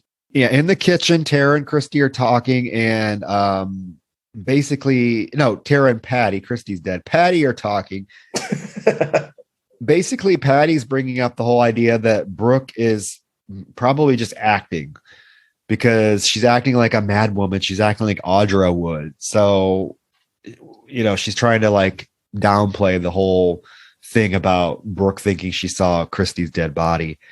And in the meantime, upstairs, Samantha walks in on Stryker and Brooke in bed, and he like looks at her and gives her, and like smoking the cigarette, and just gives her this like shit eating glance. I'm like, oh, you're such an asshole. Ugh. And she goes into her bedroom and throws her purse through the window. This cuts over to, as you would, Lauren entering for what is her dance sequence. And it while it's pleasant and lovely, again, much like the skating sequence from earlier, it leaves quite a lot to be desired. Like, I mean, she comes in and she kind of starts like rolling her shoulders and kind of doing some leg extensions, but like, I don't know if this is like, I'm assuming a world-class dancer or somebody with some form of clout to be up for this role. They really aren't making anything impressive happen. But before anything can really happen, the camera's kind of pushing in on her. She's rolling her shoulders and doing her thing, and suddenly a glove goes over her face. Again, I'll say this: I forgot. It made me jump. It's timed really well. The music is very like low key and smooth, so when it happens, it does startle you. But as we're building up now towards what is like the climax of the film, I will say we get plenty of these moments that just do not live up to the moment we got with Christy earlier. And I hate to like be someone who compares, one moment to another, but like when you give me something like that, when you give me something as well handled as that amazing ice sequence, I expect you to come out swinging every time. And I really don't think any of the kills moving forward are really that great. Nothing up to par. We get a really cool chase sequence, but I wouldn't say the payoff is that good. And it's kind of disappointing. Like I feel like they blew their load all over the screen with one great sequence, and then after that they were just like, well, I'm done. Like, because it just never ever gets back to that pinnacle of just success, Well, yeah, and plus it doesn't make sense that she did not see the killer come into the room. Like we see how small the room is, right? And we see that we see what's behind her, and what's behind her is there's not an entrance behind her. She's backed up against the window of the room. The entrance is at the front of the room. So she was staring at the entrance the entire time. So how did the killer get behind her when there was no other entrance? It doesn't make any sense. So yeah, it's a pretty quick, bloodless kill. I mean, she's grabbed and stabbed in the back. We assume, we don't see it. We see her face and we hear like the stabbing motions. So she's dead. Tara, in the meantime, is the last one left with Patty and Samantha. So she's wandering around. She goes into the study, get a book. Someone in a gown, which is obviously who it is because it's the exact same gown that Samantha's been wearing the whole night, goes in to the bedroom where Stryker and Brooke are, and as they're talking, shoots them to death. And they fly out they dramatically fly out the window. And it's actually a pretty cool shot. It looks really good. It's a cool shot, but I guess my issue is like with Stryker being the character he has been up to this point, like, man, I was really hoping that I would see, like, I don't know, maybe his dick go through a glory hole and put into a meat grinder. I don't know. Something that would make me go, fuck yes, that motherfucker. I hate him so much. He deserved this. But like, yeah, he gets shot. And like, okay, it's at the hands of Samantha. Like, it's somewhat satisfying because he's been horribly abusive to her. Yeah. But yeah, it's a cool shot. But Troy, you said earlier in a previous review we did, like, when it comes to slashers, guns, like whenever a gun's involved, unless it's for like something very comedic, I don't want them. I don't want it. Unless it's a cop. If there's a cop coming in to save the day and there's a gun, it's a different story. But for a killer to use a gun is like, kind of like, I don't know, like I expect something a little more creative. Like, yeah. And so I guess just getting rid of two characters at once through this method, I was like, oh, okay. That's fine. Yeah, it is very I've mentioned that I hate guns and slasher flicks. I don't think they have a place. So if you use a gun in your slasher flick, get the fuck out of here. Right. And I was reading too that scene was actually they did some retcon. So the groundskeeper was supposed to go through the living room on a snowmobile and die. So they cut that whole scene out, and instead they still want to do the window sequence and did it with Stryker and Brooks, because I think it was a total waste. But I think both of them would have been lame anyways, but it's odd to me that's what they went with. They really wanted that window scene.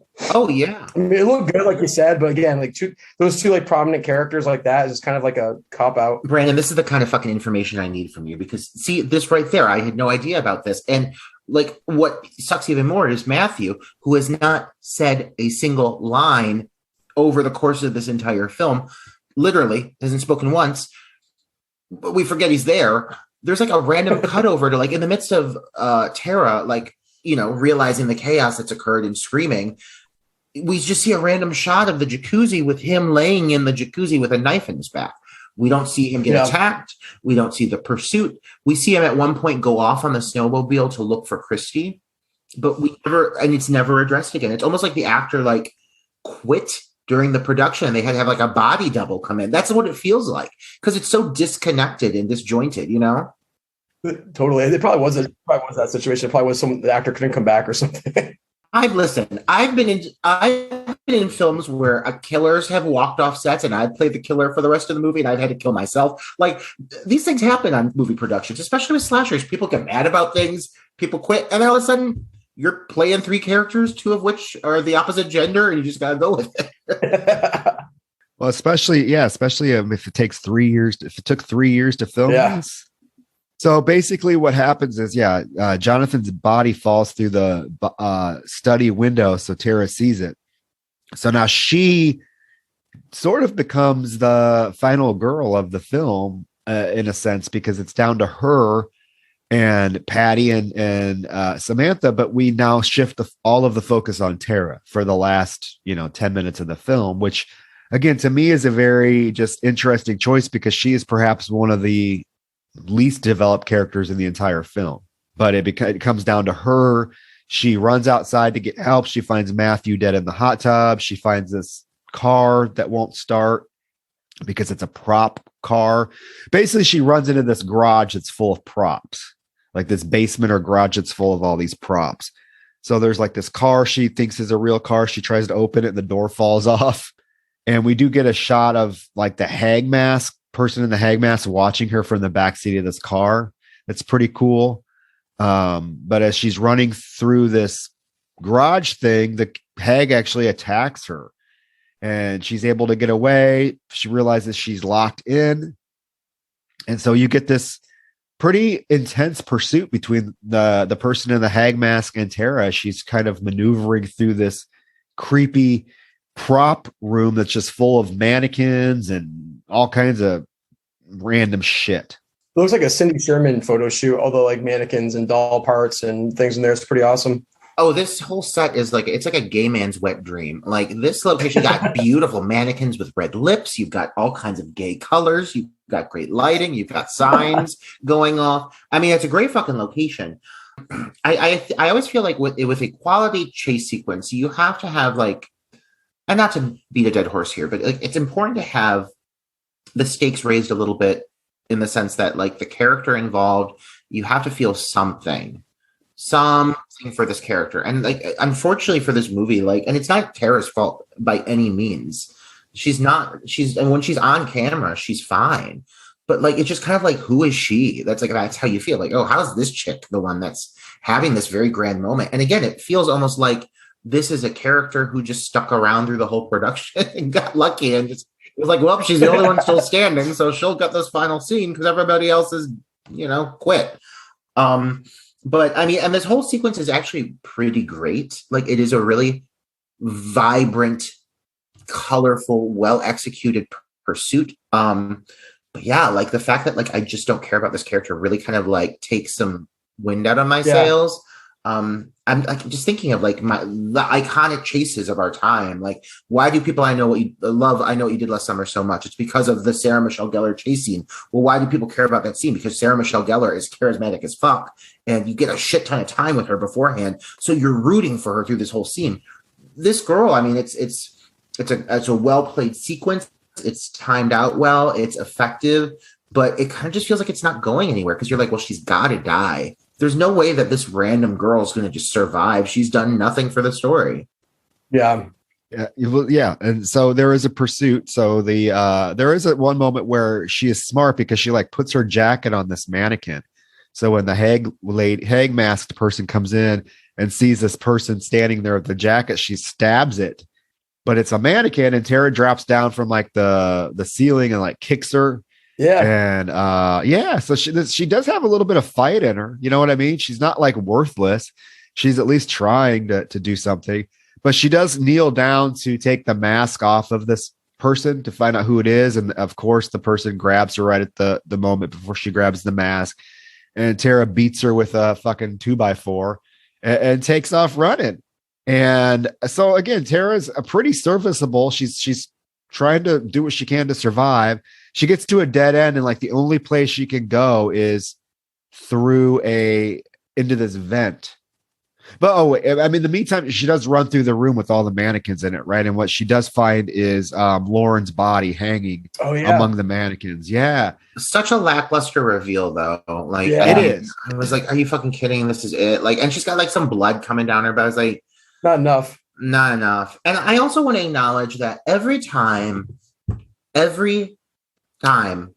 this hag is like down, like knocked down, she's fucking down. She's like knocked out. She's just laying there like Family Guy style with her arm over her back, like, and like she could have been defeated so easily on multiple occasions. And she seems to have no peripheral vision in this mask, like, which I mean, understandable because this mask is gigantic and has all this hair. But like, I just feel like while the hag is a visually foreboding assailant, as an entity trying to kill people, like, I don't find this individual threatening whatsoever. And I really think like that they should have been killed by this point. Like, I think it would be fairly easy to have defeated this person. But somehow they keep on just killing people. Oh yeah, they all you have to do is like push her and she falls and goes unconscious for 5 minutes. That doll, which when Christy beat her with the doll over the head, she's out. So Tara does run to this dead end. She gets into a vent, and it's kind of a suspenseful scene as she's hiding in this vent, and she's like trying to not to let the killer see her fingers holding the vent door open or holding the vent up. And the killer comes in, kind of does a little walk around and leaves. And there's a moment where you hear a door close and we think, okay, maybe this girl is going to survive. So she opens the vent, and as she's crawling out, dun, dun, dun, she gets pulled back in. So how did the killer get into this vent to get her is what I want to know. Like, it's just another one of those moments where it's like, oh, that's it. Here's the thing. It's like this killer has never been to this house before, right? So how would they know where all these nooks and crannies are, how to get into how the alternative route to get into a secret vent in the basement? Like, it makes no sense. No. And like, it's just such a bummer where like Tara has put up quite a fight for the finale of this movie. And I'm sure she was not expecting it whatsoever. So good on her. But for her to be dragged off and literally all you get is like a echoey scream, and like it's like well played for what that is, but like we never see what happens, we never see a reveal, we never see any gore. It's like, come on, if this is like the big final moment and this is this character's defeat, like give me some blood, give me something. I mean, I don't know, whatever. We don't get anything. We get some screams echoing through. And then we cut to Patty up in the kitchen. So nobody has heard all of this transpire, apparently, because now Patty's just opening up a big old thing of champagne. Samantha comes in, and they are going to have a glass of champagne together. Basically, it's revealed that Samantha tells Patty, you know, that he left me in the asylum. He was going to leave me there. And Patty's like, well, how did that make you feel? And she's like, well, what I learned was an actress must always be in control. And then pretty much Patty's like, well, where's Stryker now? And Samantha's pretty straightforward in the fact that she tells Patty, I killed him.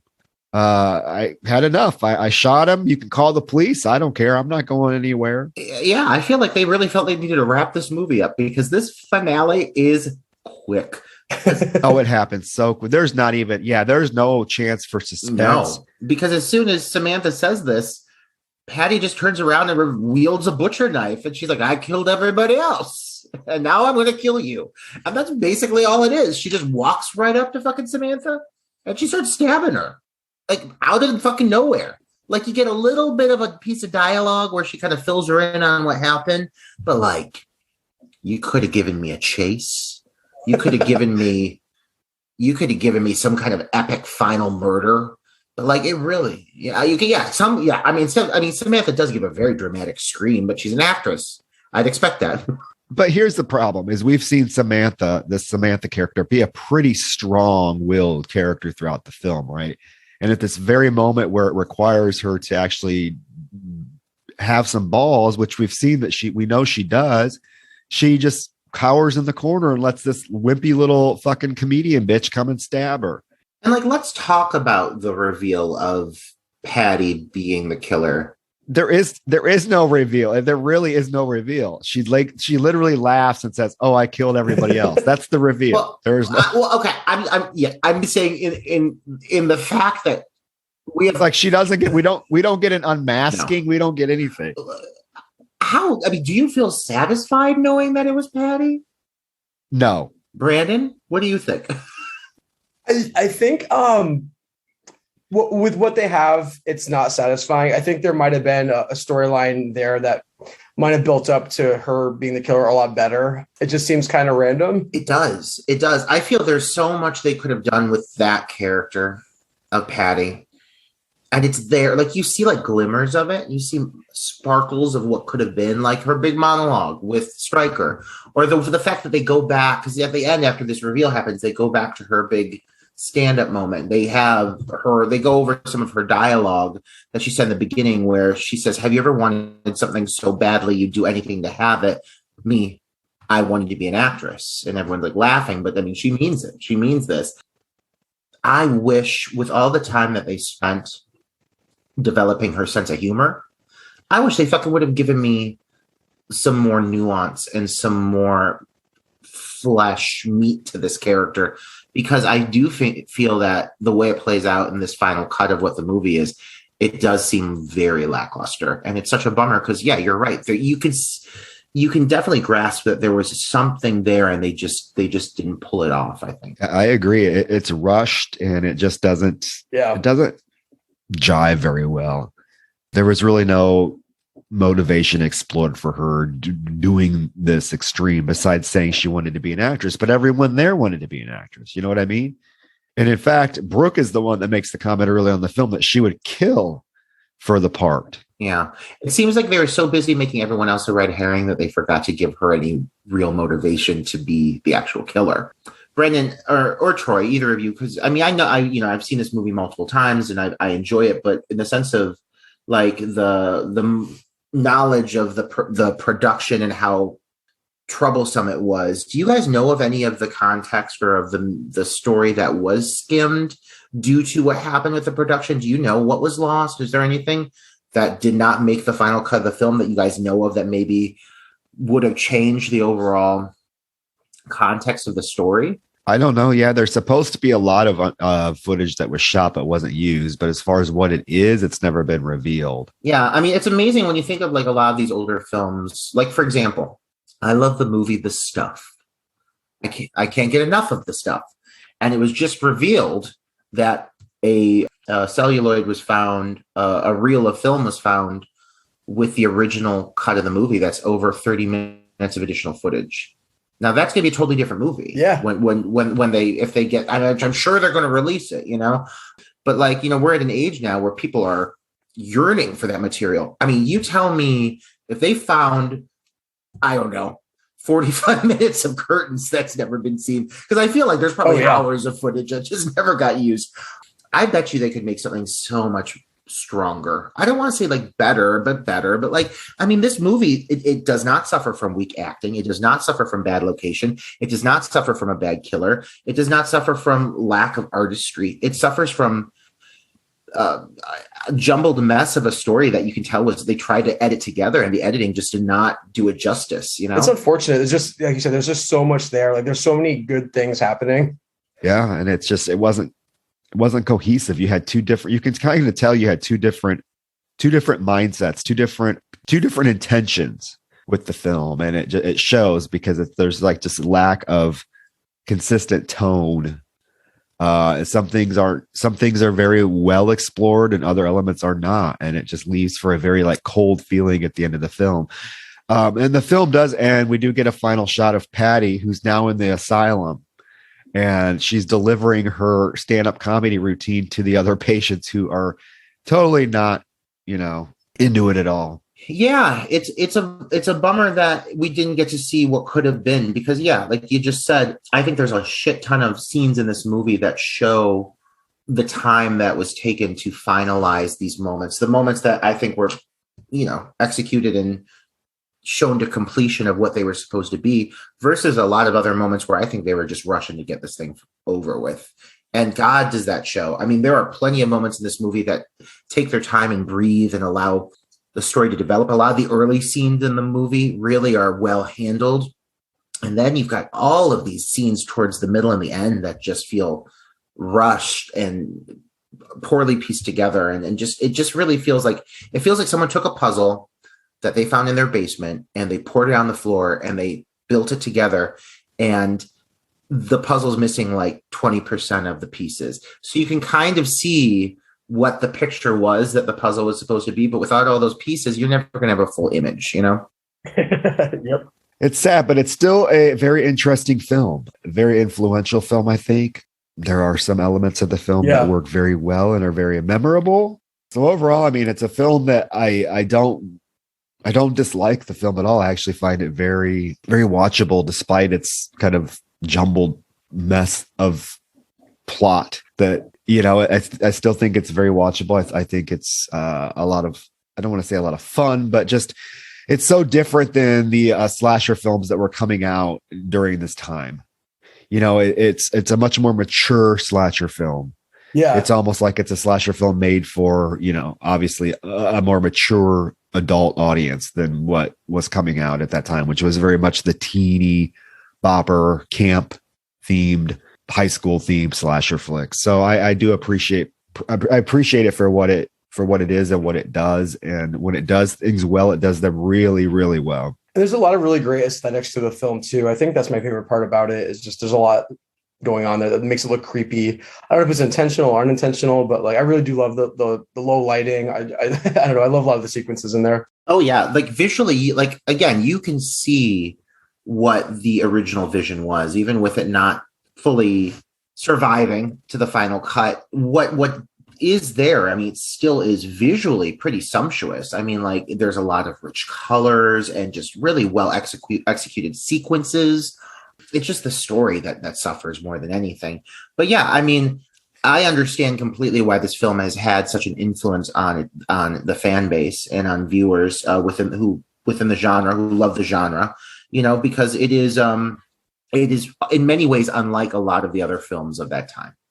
And when you use the term mature, Troy, I would agree. It's the purpose behind it, the motivation behind it, the storyline. It's not just like your typical college campus slasher. This is a movie with way more nuance. The exploration of how these women are treated within the industry at the hand of a very egotistical male figure. I mean, that holds up to this day. And like mentioned earlier at the beginning of this podcast, that kind of presence within the industry eventually caused the tipping off of the Me Too movement. So I think this film still rings very relevant. And God, I hope that one day someone finds that footage and brings to light what could have been, because I'm chomping at the bit to see it. This is a film that I would love to see what the original vision was. Same. Yeah, absolutely. Maybe one day, they released the Blu-ray to it a couple of years ago, and all the fans were freaking out because they thought maybe they were going to include all the lost footage, but they didn't. So who knows? Maybe someday. But yeah, that is 1983's Curtains. Curtains. My goodness, we did it. Brandon, thank you so much for picking this title. Hey, anytime. Gosh, we appreciate it. We appreciate having you and your presence on this episode. And just like wrap things up, take a moment, take this platform to kind of just share the social media or the websites or anything that you really would want to share with the audience in the sense of promoting yourself, or if promoting your products, where they could secure Death Drop Gorgeous. If you guys are still, I know you had an ongoing Indiegogo for St. Drogo. Is that still running? Yeah, that's still up and running. Share all of it. Let's hear it. Yeah. So if you go to Indiegogo and look for St. Drogo, you'll see our little teaser in there. There's it'll still have the option to donate money. We definitely still need money. So if you do want to donate, definitely feel free. Other social media outlets, we have a production company, Monster Makeup. So I think monstermakeupllc.com. They'll take you to the Death Drop Gorgeous page, which has our link tree to where to see the movie. It's streaming on Amazon, iTunes, Vudu, bunch of other rent for rent on all those platforms. The DVDs are available through Darkstar. So it's all in that link tree. Saint Drogo has a Twitter, has an Instagram and Facebook, as well as Death Drop Gorgeous and Monster Makeup. So yeah, and then have a little surprise that I'm working on in the meantime too. It's gonna be a short that I can't say too much about, but hopefully there'll be hear more about it in like around March. Oh yeah, please let us know. We would love to keep promoting for you, and with anything you guys have coming up, we want to keep having the rest of your group on here too, just because we love having other queer filmmakers and gays within the industry. We love it. We love seeing you guys do your thing too. So thank you so much for sharing and being here with us. Anytime, and back at it too. I'm glad you guys are doing this as well. This is you're setting the stage for these other filmmakers such as yourselves to get out there, and it's great. Can't do this stuff without you guys. Yeah, for sure. Thank you. Yeah, we appreciate it. We appreciate you taking the time to talk to us about Curtains. So yeah, our real quick, our next episode will be coming when December, right? Dropping in December, first week of December. And since it's December, we are going, of course, the cliched holiday horror route. So our next episode, we will be covering the 1980s slasher flick directed by David Hess of Last House on the Left, To All a Good Night. To All a Good Night. Yes. It's one of the very first killer. I know Silent Night, Deadly Night gets a lot of, recognition for having the killer Santa Claus trope, but To All a Good Night did it before. So you have a killer Santa Claus stalking some sorority chicks during a Christmas break at a sorority house, which heavily was kind of an inspiration for my film, Stirring, aka Mrs. Claus. I drew a lot of inspiration from To All a Good Night for that film, including opening with a prank, the gone wrong, and all that fun stuff. So I love the film. So hopefully we will have a very good conversation about it. And yeah, so we'll be kicking off December with very festive choices. We are taking all of December to just keep it just the two of us building castles in the sky. But you're our last guest for the next few weeks. All through December, we're going to just go back to our traditional format before the new year. And come the new year, we got a whole bunch of awesome peoples who are going to be joining us for some really great titles. But I mean, what a better Christmas gift to leave you guys with than Brandon. If only you could see his beautiful, beautiful shining face along with his sexy voice to go with it. So Brandon, again, thank you so much. We really appreciate you being here. And you're such a treat. And I can't wait to see what comes from you guys. And I have streamed Death Drop Gorgeous, but I can't wait to get my hands on a physical copy. And I can't urge that enough too, for our listeners. If you're going to support this project, go all out, buy a copy of the film so you know that those proceeds go back to the filmmakers, and you know that you're getting your hands on a physical copy. That is definitely like the best way to support a filmmaker, I think. There's some fun outtakes on there too. We have an outtakes reel, a deleted scenes reel, director commentary. It's pretty fun. Awesome. I'm definitely going to be getting my hands on one. Cannot wait. And that cover art is so awesome. It's so sick and gay. I love it. But yeah, on that note, I gotta get ready to go to Greece. Yeah. I got a flight tomorrow. Oh, we'll see about that. After being in an airplane for 10 hours, I'm sure I'm going to be bitching about it the whole time. But yeah, boys, this has been great. Thank you so much. Yes, it has. All right, guys. Good night. Good night. Good night. All right, everyone, have a good one. Bye.